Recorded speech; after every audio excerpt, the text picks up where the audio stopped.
students, we are discussing chapter first of the class 10th science.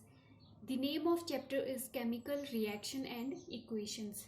In the last lecture, we discussed on classification of chemical equation. There are two types of chemical equation. First is balanced chemical equation and second is unbalanced chemical equation. Now today we will discuss on how to balance a chemical equation.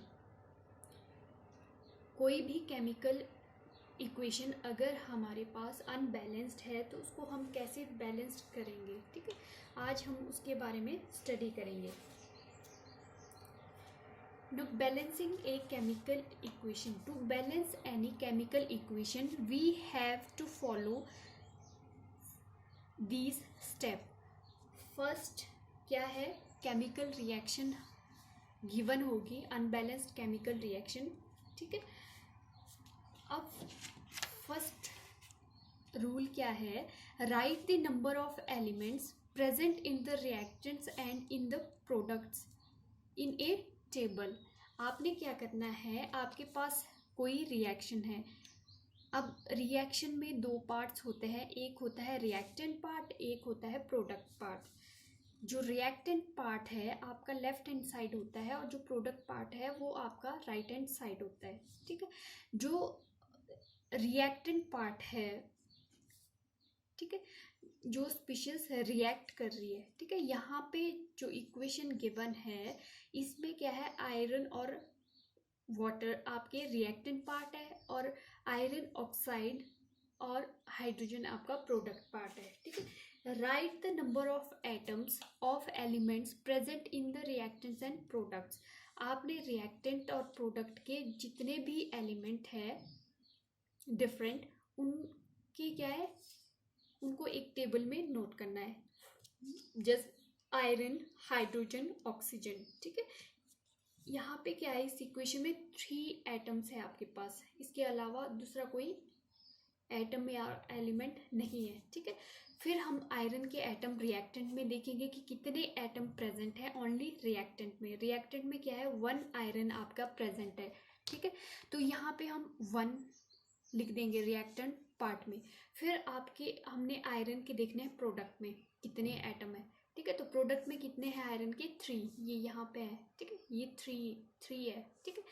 फिर hydrogen, hydrogen कितने हैं, 2, only ये 2 count होगा इसके साथ, ठीक है. इसके साथ नहीं होगा, कि जब यहाँ पे होगा लिखा हुआ तो हम इसको क्या है, हाइड्रोजन के कितने एटम है, 2, ठीक है.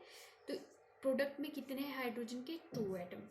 फिर ऑक्सीजन, ठीक है, ऑक्सीजन के रिएक्टेंट में कितने हैं, 1, ठीक है. और प्रोडक्ट में कितने हैं आपके पास, 4. आयरन ऑक्साइड में देखो ऑक्सीजन क्या है, 4, ये ओनली ऑक्सीजन एटम के लिए है, सब्सक्रिप्ट में लिखा हुआ, ठीक है, 4. Now select the molecules with the most number of atoms. आपने वो मॉलिक्यूल्स सेलेक्ट करना है रिएक्टेंट और प्रोडक्ट में से, ठीक है, जिसमें क्या है, बहुत मोस्ट नंबर ऑफ एटम्स है, जिसमें क्या है, ज़्यादा एटम्स है. अब देखो यहाँ पे तो 2, 3 एटम का है, ये 1 एटम है, ये 2 एटम है, और यहाँ पे 4, 5, 7, 8, यहाँ पे आपके 7 है, 7, ठीक है, 7 एटम प्रेजेंट है. अब क्या करेंगे, जिसमें सबसे ज़्यादा एटम प्रेजेंट है उसको हम सिलेक्ट करेंगे, ठीक है. Then select the atom in which having maximum number of. अब इस एटम में भी क्या है, कंपाउंड में भी हम क्या है, ये देखेंगे कि किसके पास आपके हाईएस्ट नंबर है, ठीक है, हाईएस्ट नंबर ऑफ एटम्स है. तो यहाँ पे आपके पास 4 है, ठीक है, ऑक्सीजन के पास 4 है, आयरन के पास 3 है, तो हम क्या है, ऑक्सीजन को सिलेक्ट करेंगे, ठीक है. Let's take the oxygen first. हम उसको करेंगे जिसके पास ज़्यादा नंबर क्या है, एटम्स है, ठीक है.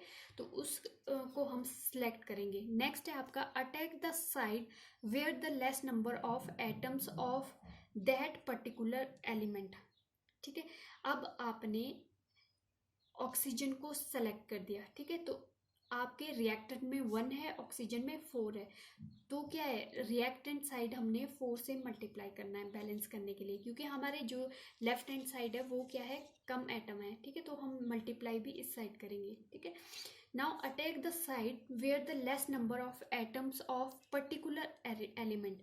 अब हमने जो मल्टीप्लाई करना है, ठीक है, 4 का, जहाँ पे लेस नंबर है आपके ऑक्सीजन एटम, तो ये क्या है, लेफ्ट हैंड साइड है, तो हमने 4 से मल्टीप्लाई कर दिया। अब फिर से हम क्या है, चेक करेंगे कि रिएक्टेंट और प्रोडक्ट में कितने मॉलिक्यूल आपके बैलेंस हो गए, ठीक है। अब हमारा ऑक्सीजन तो बैलेंस हो गया 4 4, ठीक है, बट अब हाइड्रोजन क्या हो गया, 8 और 2, ठीक है, मतलब लेफ्ट हैंड साइड 8 हो गए, प्रोडक्ट साइड आपके 2 हो गए, ठीक है।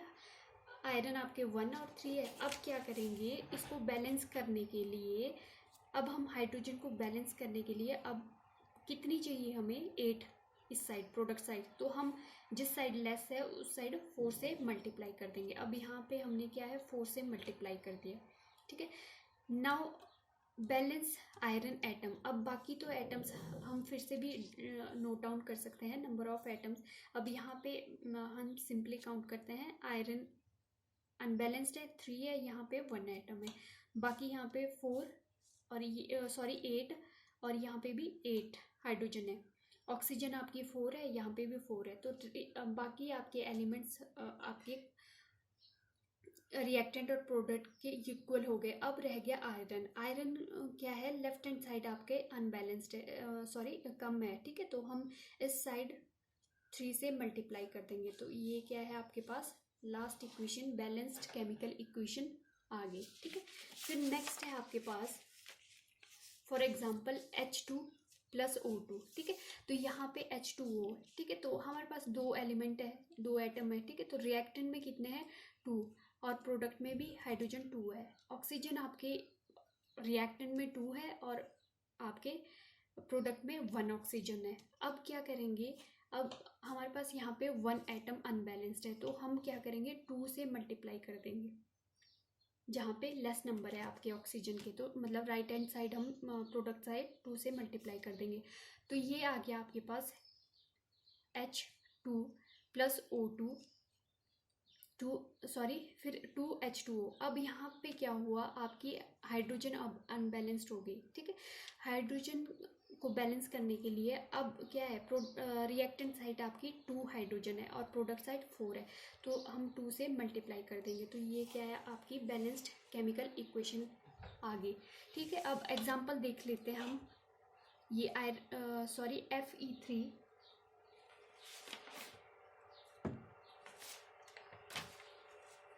Fe2 है, सॉरी ये Fe2O3 प्लस कार्बन, ठीक है, FeCO2। अब क्या करना है हमने, इसमें से सबसे पहले तो टेबल फॉर्म करना है,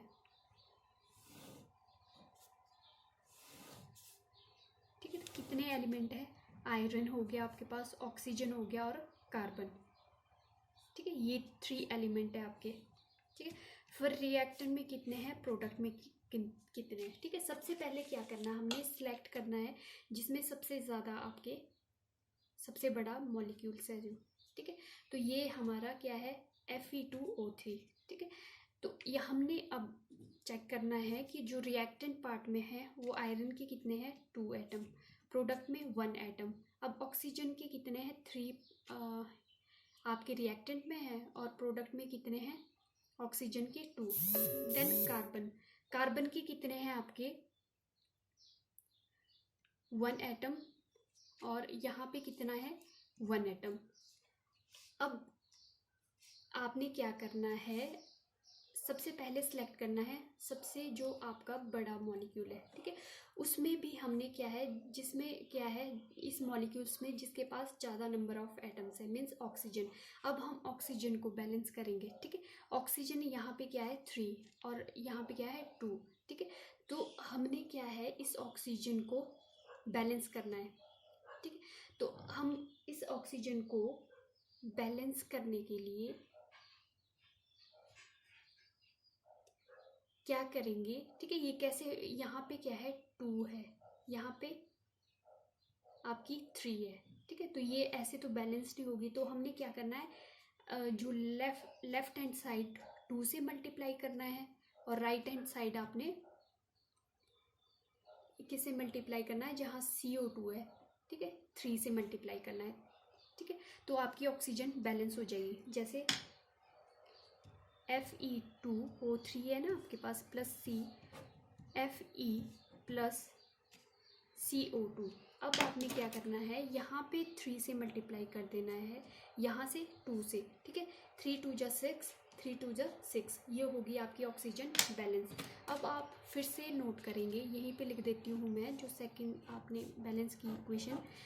अब क्या है, अब यहाँ पे आयरन के कितने हो गए, 2 2 जा 4, ठीक है, और रिएक्टेंट में कितने हो गए आपके 1 एटम।